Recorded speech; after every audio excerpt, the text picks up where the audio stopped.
வினாடி வினா நடத்துறதுக்கு முன்னாடி ஆசிரியர்கள் முதல்ல கொஸ்டின் பேப்பரை உருவாக்கி டவுன்லோட் பண்ணி தயாரா வச்சுக்கணும். இத நீங்க ஹைடெக் லேப்ல மட்டும் இல்லாம உங்க மொபைல்ல, டேப்ல அல்லது உங்க வீட்டு கணினியில கூட உருவாக்கி வச்சுக்கலாம். அதுக்கு exam.tnschools.gov.in என்ற இணையதளத்திற்கு செல்லணும். அதுல யூசர் நேம்ல தலைமை ஆசிரியரோட ஐடி அல்லது ஆசிரியரோட ஐடி அல்லது ஸ்கூலோட ஐடி கொடுத்து அதற்குரிய பாஸ்வேர்டும் கொடுத்த பிறகு ஸ்கிரீன்ல தெரியும் கேப்சாவையும் டைப் செய்து சைன் இன் செய்யணும். இப்போ ஸ்கிரீன்ல மேல் பக்கம் தலைமை ஆசிரியர் அல்லது டீச்சரோட நேம் தெரியும். அதுக்கு கீழே உள்ள ஆன்லைன் பட்டன்ல கிளிக் பண்ணுங்க. இப்போ ஸ்டார்ட் டேட் மற்றும் எண்ட் டேட் தெரியும். இதுல உங்களுக்கு தேர்வு நடத்த அறிவிக்கப்பட்ட தேதிகளை செலக்ட் செய்த பிறகு உங்களுடைய வகுப்பையும் தேர்வு செய்து சப்மிட் கொடுக்கணும். இப்போ ஸ்கிரீன்ல ஈவென்டோட ஐடி, ஸ்டார்ட் டேட் மற்றும் டைம், அதாவது தேர்வு தொடங்கும் தேதி மற்றும் நேரம் மற்றும் தேர்வு முடியும் தேதி மற்றும் நேரம் தெரியும். அதன் கீழே உள்ள அலோகேட் கொஸ்டின் பேப்பர் என்ற பட்டனை கிளிக் செய்யுங்க.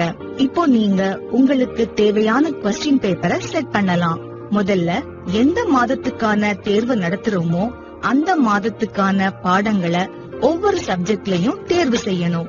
உதாரணத்துக்கு தமிழ் பாடத்துக்கு எப்படி கேள்விகளை அலோகேட் பண்றதுன்னு பார்க்கலாம்.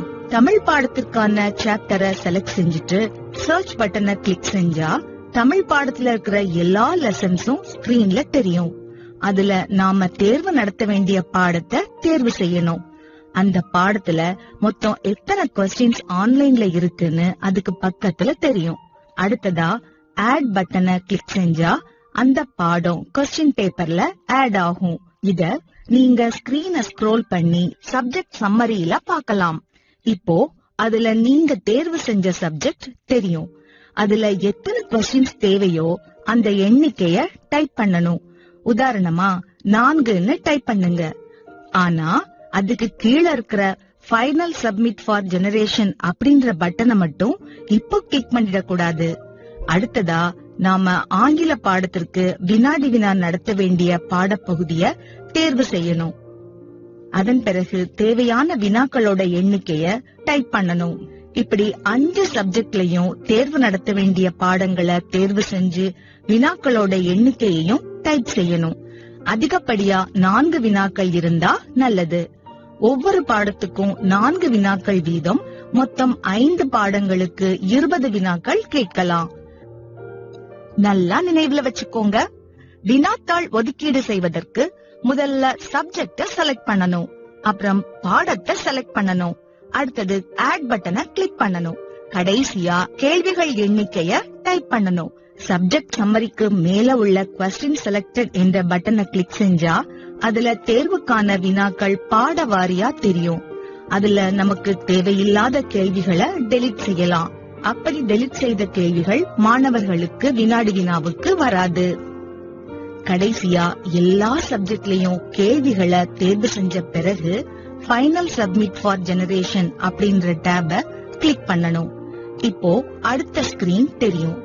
அதுல தேர்வுல மாணவர்கள் அனைத்து வினாக்களுக்கும் விடையளிக்க ஒதுக்க வேண்டிய நேரத்தை டைப் பண்ணணும். உதாரணமா 20 வினாக்களுக்கு விடையளிக்க 30 நிமிடங்கள் கொடுக்கலாம். அடுத்ததா செட் வெர்ஷன், இரண்டிலும் 2 என தேர்வு செய்வது நல்லது. செட் என்பது வினாத்தாள்கள் முழுவதும் வேறு வேறு வினாக்களை கொண்டிருக்கும்படியாக வினாக்களை ஒதுக்கீடு செய்வதற்கும், வெர்ஷன் என்பது ஒரே வினா தொகுப்பில் வரிசை எண்கள் மாறி வினாக்கள் இருக்கும்படியாக வினாக்களை ஒதுக்கீடு செய்வதற்கும் உதவுகின்றன. இப்படி செட்ஸ் மற்றும் வெர்ஷன்ஸ் கொடுக்கறதால ஹைடெக் லேபில் அருகருகே உள்ள மாணவர்களுக்கு ஒரே மாதிரி வினாத்தாள் வராது. இப்போ ஜெனரேட் பேப்பர் என்ற டேப கிளிக் பண்ணுங்க. நீங்க எத்தனை விதமான வினாத்தாள்களை தயாரிச்சிருக்கிறீங்கன்ற தகவல்கள் ஸ்கிரீன்ல தெரியும். அடுத்தது கிரியேட் ஃபைனல் கொஸ்டின் பேப்பர்ஸ் என்பதை கிளிக் செய்ய வேண்டும். இப்பொழுது ஸ்கிரீனில் Do you want to allocate and confirm என்று தெரியும். அதற்கு ஓகே என்பதை கிளிக் செய்ய வேண்டும். இப்பொழுது திரையில் ஒரு வானவில் தெரியும். நீங்கள் வெற்றிகரமாக உங்கள் மாணவர்களுக்கான வினாடி வினா தேர்வுக்கான வினாத்தாள்களை வடிவமைத்து விட்டீர்கள். இப்பொழுது இந்த கொஸ்டின் அலோகேஷன் பக்கத்தை க்ளோஸ் பண்ணிடலாம்.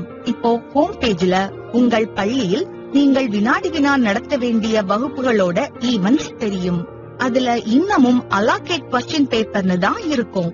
அந்த பேஜ ரெஃப்ரெஷ் கொடுக்கணும். நீங்க உருவாக்கின வினாத்தாள் டவுன்லோட் கொஸ்டின் பேப்பர்ல இருக்கும். இப்போ மறுபடியும் அலோகேட் கொஸ்டின் பேப்பரை கிளிக் செஞ்சா நீங்க எந்த வகுப்புக்கு வினாத்தாள் ஒதுக்கீடு செஞ்சீங்களோ அந்த வகுப்பு ஈவென்ட்ல தெரியாது. மீதம் எந்த வகுப்புகளுக்கு வினாத்தாள்கள் ஒதுக்கீடு செய்யணுமோ அந்த வகுப்புகள் தான் தெரியும்.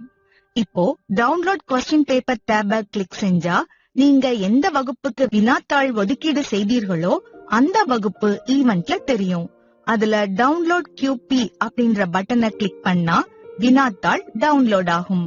அடுத்ததா படிநிலை 2ல ஹைடெக் லேப்ல மாணவர்கள் வினாடி வினா தேர்வுல பங்கேற்பதற்கு முன்பு ஆசிரியர்கள் செய்ய வேண்டிய தொழில்நுட்ப வசதிகள் பற்றி தெரிஞ்சுக்கலாம். வணக்கம். விண்டோஸ் பேஸ்ட் ஹைடெக் லேப்ஸில் அசஸ்மெண்ட் சாஃப்ட்வேரை எப்படி யூஸ் பண்ணுறது அப்படின்றத இந்த வீடியோவில் பார்ப்போம். உங்கள் ஸ்கூல் லாகினை பயன்படுத்தி யூசர் நேம் பாஸ்வேர்ட் போட்டு உள்ளே போய்க்கோங்க. ஒன்ஸ் லாகின் பண்ணதும் உங்களுக்கு இந்த பேஜ் தெரியும்.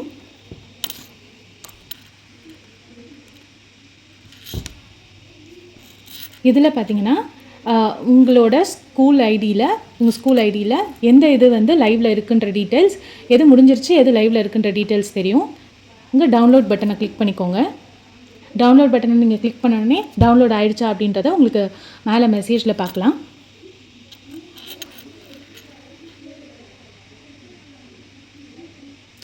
ஸோ ஒன்ஸ் டவுன்லோட் ஆனதும் இந்த மாதிரி ஸ்டேட்டஸ் சேஞ்ச் ஆகிருக்கும். கொஷின் பேப்பர் டவுன்லோடட் அப்படின்னு சொல்லிட்டு அந்த ஸ்டேட்டஸ் சேஞ்ச் ஆனதுன்னு லாக் அவுட் பண்ணிக்கோங்க.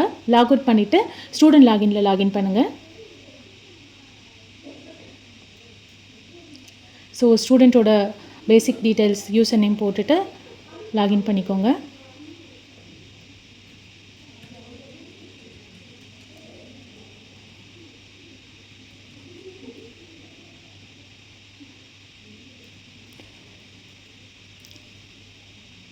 ஸோ ஒன்ஸ் லாகின் பண்ணோடனே உங்களுக்கு இந்த டேஷ்போர்ட் பேஜ் தெரியும். இதில் எந்தெந்த டெஸ்ட் வந்து இப்போ லைவில் இருக்கோ அது எல்லாமே அந்த ஸ்டூடெண்ட்டுக்கு விசிபிளாக இருக்கும். So for example Tamil test எடுக்கணுன்னா அதில் போயிட்டு ஸ்டார்ட் பட்டனை கிளிக் பண்ணிங்கன்னா உங்களுக்கு இந்த மாதிரி ஒரு பேஜ் ஓப்பன் ஆகும். அதில் டியூரேஷன், என்ன சப்ஜெக்ட்டு, இன்ஸ்ட்ரக்ஷன்ஸ் எல்லாமே மென்ஷன் ஆகிருக்கும். ஒன்ஸ் அந்த ஸ்டூடெண்ட்ஸ் படித்தோடனே ஸ்டார்ட் டெஸ்ட் கொடுக்கலாம். ஸோ இப்போ அவங்களுக்கு கொஷின்ஸ் டிஸ்பிளே ஆகும். ஸோ எந்த மந்த்துக்கான மந்த்லி அசஸ்மெண்ட் டெஸ்ட் அப்படிங்கிறதும் உங்களோட டாப்பில் மென்ஷன் பண்ணியிருப்பாங்க. ஸோ ஒன்ஸ் அவங்க ஸ்டார்ட் கொடுத்தோடனே அவங்க கவுண்டவுன் 20 மினிட்ஸ்க்கான கவுண்டவுன் ஸ்டார்ட் ஆகிடும். ஸோ ஸ்டூடெண்ட்ஸ் வந்து அந்த கொஷின்ஸை படித்து அதுக்கேற்றமான ஆன்சரை கிளிக் பண்ணிவிட்டு நெக்ஸ்ட் கிளிக் பண்ணணும். ஒன்ஸ் ஆன்சர் பண்ண கொஷின்ஸ் எல்லாமே வந்து க்ரீன் கலரில் ஹைலைட் ஆகிடும். கம்ப்ளீட் பண்ணாதது எல்லாமே எல்லோ கலரில் தெரியும். இன்கம்ப்ளீட் எல்லாமே ஒயிட் கலரில் தெரியும். ஸோ அவங்க செகண்ட் கொஷினை அட்டன் பண்ணாமல் தேர்ட் கொஷினும் அட்டன் பண்ணிவிட்டு அதுக்கப்புறம் ரிட்டன் வந்து செகண்ட் கொஷினை அட்டன் பண்ணிக்கலாம். அதுக்கு ப்ரீவியஸ் அண்ட் நெக்ஸ்ட் பட்டனை யூஸ் பண்ணணும். ஸோ இப்போ பார்த்தீங்கன்னா 3 கொஷின்ஸ் ஆன்சர் பண்ணியாச்சு. இப்போ 4th கொஷின் ஆன்சர் பண்ணிகிட்ருக்காங்க ஸ்டூடெண்ட். ஸோ ப்ரீவியஸ் கொஷினில் போய் ஆன்சரை மாற்றணுன்னா கூட நம்ம ஆன்சரை மாற்றிக்கலாம்.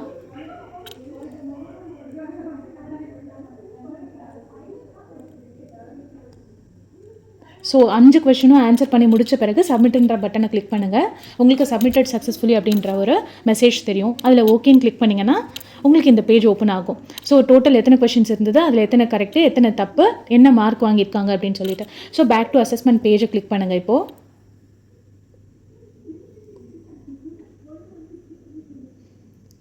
இங்கே வந்து அசஸ்மெண்ட் கம்ப்ளீட்டட் அப்படின்ற ஸ்டேட்டஸ் சேஞ்ச் ஆகிருக்கும்.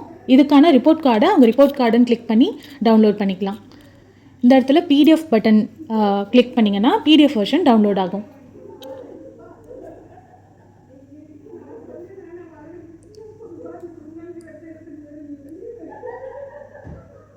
அங்கேயே ஆன்சர் கீ பக்கத்துலேயே ஒரு பட்டன் இருக்குது. ஆன்சர் கீ கிளிக் பண்ணிங்கன்னா சப்போஸ் அந்த ஸ்டூடெண்ட் வந்து எது கரெக்டான ஆன்சர் பார்க்கணும் அப்படின்னு விருப்பப்பட்டாங்கன்னா இந்த ஆன்சர் கீயை கிளிக் பண்ணி பார்த்துக்கலாம். அவங்க அட்டன் பண்ண கொஷின்ஸ்க்கு எது கரெக்டான ஆன்சர்ன்றது க்ரீன் கலரில் ஹைலைட்டாக இருக்கும். தனியாகவும் கீழே எடுத்து எழுதியிருப்பாங்க. இதையும் நீங்கள் பிரிண்ட் கொடுத்துக்கலாம் for future purpose. So once test முடிஞ்சதும் லாக் அவுட் பண்ணிக்கலாம்.